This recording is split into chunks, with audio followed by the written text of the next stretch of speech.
Hi hello friends, welcome to the innovative థింకర్స్కి స్వాగతం. ఈరోజు మనము డైలీ కరెంట్ అఫైర్స్లో భాగంగా ఈరోజు 80వ స్వాతంత్ర దినోత్సవం గురించి కొన్ని ఇంపార్టెంట్ కరెంట్ అఫైర్స్ ఉన్నాయి. అవన్నిటిని కూడా మనము చూసే ప్రయత్నం చేద్దాము.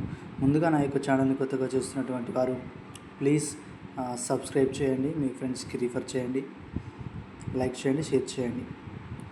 ముందుగా వీడియోని లైక్ చేసి పెట్టండి ఫ్రెండ్స్. చూద్దాం రండి. 80వ స్వాతంత్ర దినోత్సవం 15 ఆగస్టు 2026 భారతదేశం 80వ ఇండిపెండెన్స్ డే. మనం ఇప్పుడు జరుపుకునేది 80వ స్వాతంత్ర దినోత్సవంగా చెప్పుకుంటా ఉన్నాం. ఏ రోజు అంటే ఇది 15 ఆగస్టు 2026.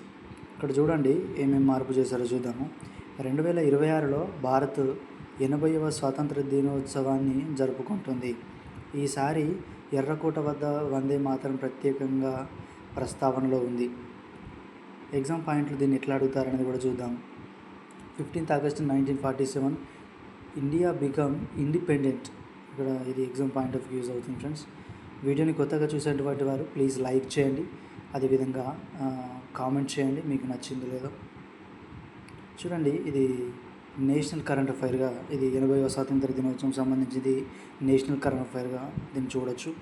ఎకనామీ కరెంట్ అఫైర్ కింద ఆర్బీఐ ఫోరెక్స్ అప్డేట్ గురించి చూద్దాం. ఎన్ఆర్ఐ డిపాజిట్ ద్వారా భారీ ఇన్ఫ్లోస్ చూద్దాము. ఆర్బీఐకి ఎఫ్సిఎన్బి డిపాజిట్ ద్వారా సుమారు 52.3 బిలియన్ ఇన్ఫ్లోస్ వచ్చాయి. RBI discount FX swap facility ముందుగా ఆగస్టు 31, 2026 ముగించాలని నిర్ణయించింది. చూడండి, దీన్ని ఎగ్జామ్ పాయింట్ ఆఫ్ వ్యూలో ఎట్లా అడుగుతారంటే, RBI Reserve Bank of India. RBI అంటే ఏంటంటే మనకు కామన్గా తెలుసు, ఫుల్ ఫామ్. కొత్తగా చూసేటువంటి వారు ప్లీజ్ షేర్ చేయండి, అదేవిధంగా సబ్స్క్రైబ్ మాత్రం చేయడం మర్చిపోకండి. మరిన్ని ఇలాంటి వీడియోస్ మీ దాకా రావాలంటే సబ్స్క్రైబ్ చేసి పెట్టుకోండి ఫ్రెండ్స్. వీడియోని లైక్ చేయండి. చూడండి, ఎకనామీలో ఇంకొకటి ముఖ్యమైనది జూలై. చూడండి, retail information 4.45%. India CPI July 26. ఇది జూలై 26న భారత రిటైల్ ఇన్ఫ్లేషన్ 4.55%కి పెరిగిందంట.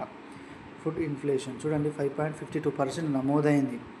దీన్ని ఎగ్జామ్ పాయింట్ ఆఫ్ వ్యూలో ఎలా అడుగుతారు అంటే, చూడండి, ఆర్బీఐ ఇన్ఫ్లేషన్ టోటల్ 2% by 6%. చూడండి, దీన్ని ఇట్లా అడిగే ఛాన్స్ ఉంది కాబట్టి దీన్ని ఎగ్జామ్ పాయింట్ ఆఫ్ వ్యూ చూసుకోవాలి. అది ఎలా అడుగుతారో కూడా చూడండి. నెక్స్ట్ ఎడ్యుకేషన్ కరెంట్ అఫైర్ కింద ఒకటి ముఖ్యమైనది చూడండి. ఎన్సీఈఆర్టీ కొత్త హోదా. మనం ఎన్సీఆర్టీ గురించి వింటూ ఉంటాం కదా. ఎన్సీఆర్టీకి institution demanded to be university హోదా మంజూరైనట్లు ఎడ్యుకేషన్ మినిస్ట్రీ ధృవీకరించింది. దీని ద్వారా ఎడ్యుకేషన్ రీసెర్చ్ అండ్ డెవలప్మెంట్లో ఎన్సీఈఆర్టీ పాత్ర మరింత విస్తరించవచ్చు. దీని ఎగ్జామ్ పాయింట్లో ఏమడుగుతారు, ఎన్సీఆర్టీ అంటే ఏంటి అని అడగచ్చు, ఎన్సీఆర్టీని ఎప్పుడు ప్రస్తావన చేశారని అడగచ్చు, ఎన్సీఆర్టీ దేనికి సంబంధించింది అని అడగచ్చు. చూడండి, NCERT national council for education research and training. చూడండి, స్పోర్ట్స్ కరెంట్ అఫైర్స్ కూడా చూద్దాము. అయితే మనకి ఇవన్నీ కూడా మనకు ఎంతో యూస్ఫుల్ అయ్యేటువంటివి ఈ కరెంట్ అఫైర్స్ మిత్రమా. ప్లీజ్ లైక్ చేయండి, షేర్ చేయండి ఫ్రెండ్స్. తప్పకుండా నా ఛానల్ని సబ్స్క్రైబ్ అవ్వండి. మరి చూడండి, ఎన్సీఆర్టీకి కొత్త హోదా అనేది మనం చూసాము. ఎన్సీఆర్టీ దేనికి ఉపయోగపడుతుందని. ఇప్పుడు ఆ స్పోర్ట్స్ కరెంట్ అఫైర్ కింద ఒకటి ఉంది చూడండి. India V S Sri Lanka Galle test. చూడండి, 15 ఆగస్టు 2026 చూడండి, ఇండియా శ్రీలంకతో తొలి టెస్ట్ మ్యాచ్ గాలిలో ప్రారంభమైంది. గాలిలో చూడండి, ఇండియా క్యాప్షన్ ఇదేంటి చూడండి, శుభన్ గిల్ టోల్స్ గెలిచి బ్యాటింగ్ ఎంచుకున్నాడు. ఛాలెంజ్. ఈ మ్యాచ్ ఏ దేశంలో జరుగుతుంది, ఆన్సర్ కామెంట్ చేయండి. చూడండి, ఈ మ్యాచ్ ఏది, ఇండియా శ్రీలంకతో తొలి మ్యాచ్ ప్రారంభమైంది కదా. చూడండి, ఇండియా కెప్టెన్ శుభన్ గిల్తో గెలిచి చూడండి బ్యాటింగ్ ఎంచుకున్నారు. ఛాలెంజ్. ఈ మ్యాచ్ ఏదైతే ఉందో ఏ దేశంలో జరుగుతుందో ఆన్సర్ కామెంట్ చేయండి. తప్పకుండా లైక్ చేయండి ఫ్రెండ్స్.